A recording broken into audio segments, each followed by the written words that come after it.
It's time for round 2 of the Citroën DS. Let's take a look at this beautiful car. You guys are showing very strong interest in this one. Let's get started.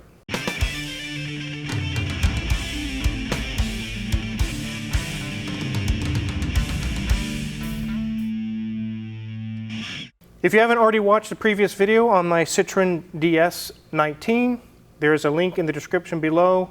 This is a 1969. I got it from Hoovie. He purchased it. He was no longer interested in it, and I took it from him because I absolutely love it.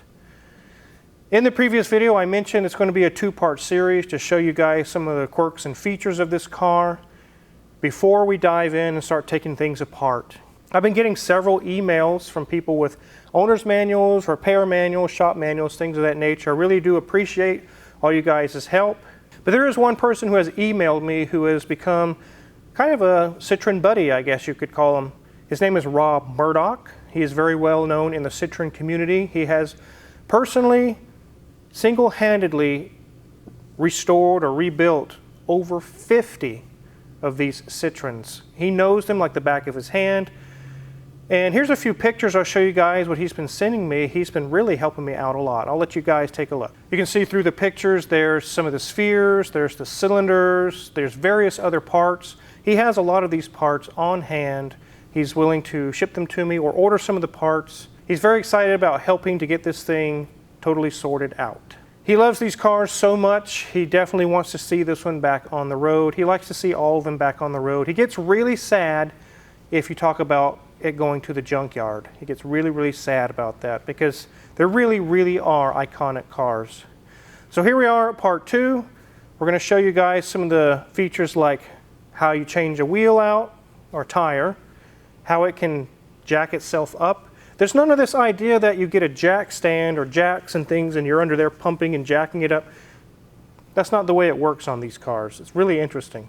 Let me show you how it works. Wizard, what are you doing? That's the engine bay. Well, that's where the jack is. It's in the engine bay. It's not in the trunk like you would normally think. Wow, that's crazy. Go ahead and get this opened up here. Get my little hood prop down. And here it is. So here we have the jack. This is the little portion that actually sits on the ground. You put this in to match up to the car's height. And then this little guy just kind of sticks in the side, locks it in place.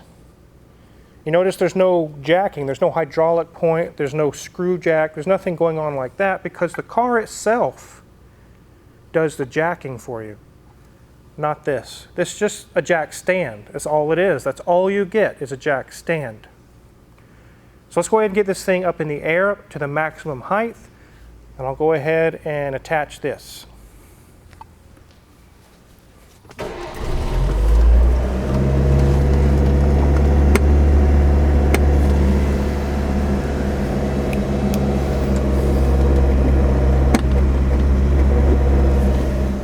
So I'll go ahead and lay on the ground. I'll show you guys where this thing connects. It's right in the center, kind of underneath the driver's door. So you see this little knob here. It's actually on this kind of like a frame rail.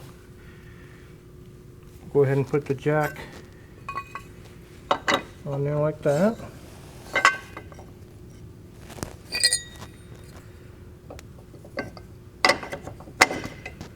Like so. And now we'll let the car down.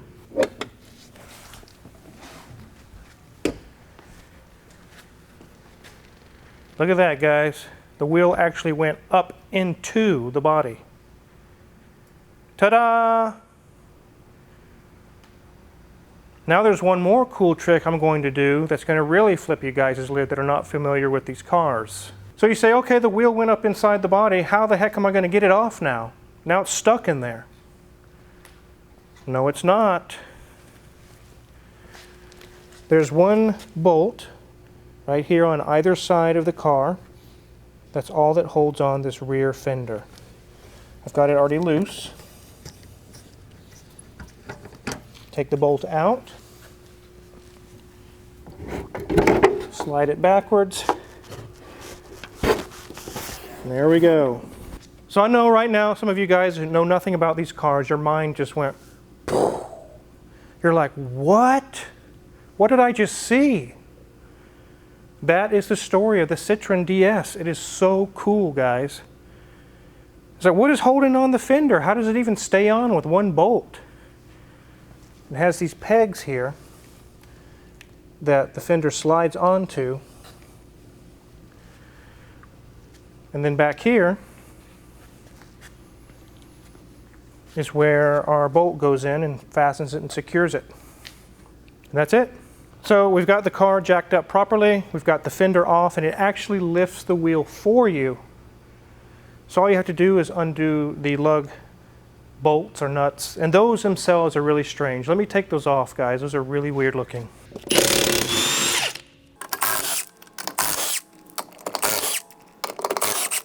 So I mentioned the lug nuts are kind of strange. I've never seen this on any car in my life. Take a look, guys.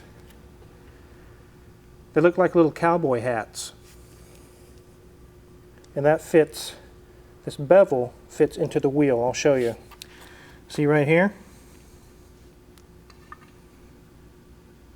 It fits right into the portion of the wheel there.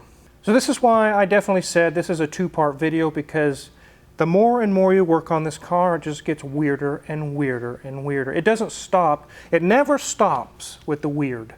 It just doesn't. And that's what I love about this car. The next thing I'm going to show you guys, just like in the 1990s, three-wheel motion. You guys know about the three-wheel motion? This car can do that. Let me show you guys.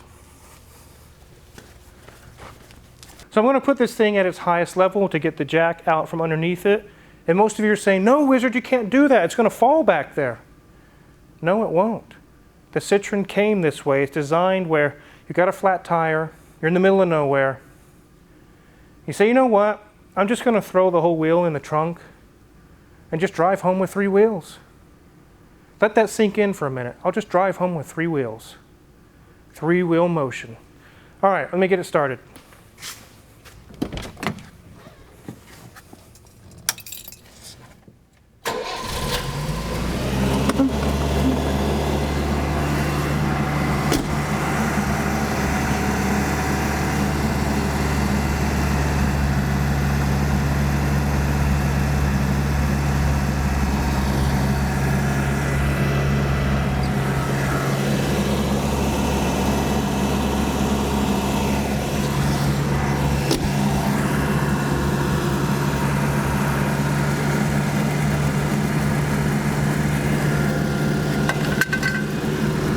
Look at that, guys. What? What? All right, I'm going to drive it back to its parking spot in the back of the shop. Full on three-wheel motion.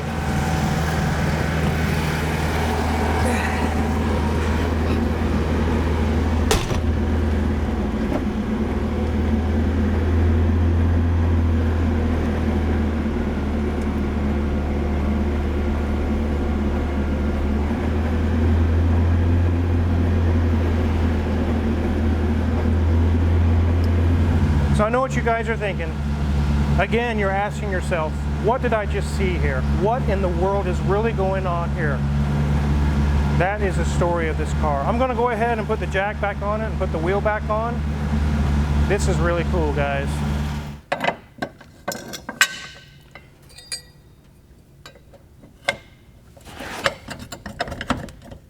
Now back up again with the back wheel.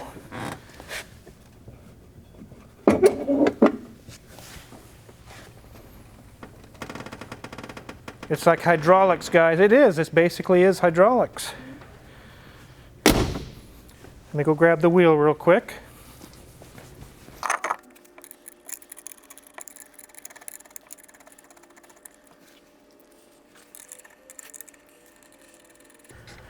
Now, one thing when you're putting these on is you can't just, like a normal car, zip them on there. You got to make sure the brim of your cowboy hat is seated properly.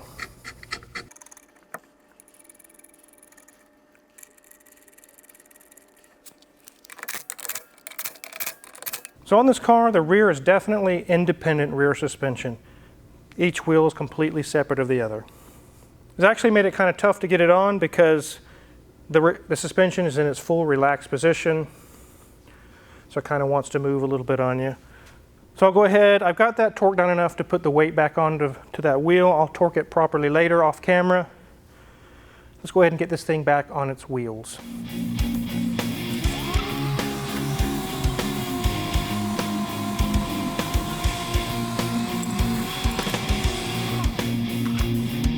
Back to its resting position. Done deal.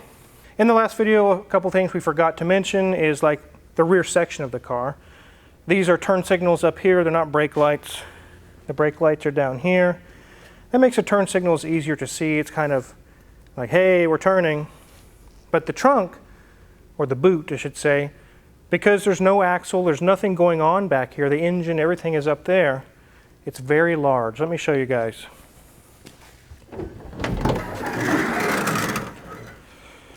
A person could literally curl up in there and you could close the trunk and you would fit actually kind of comfortably.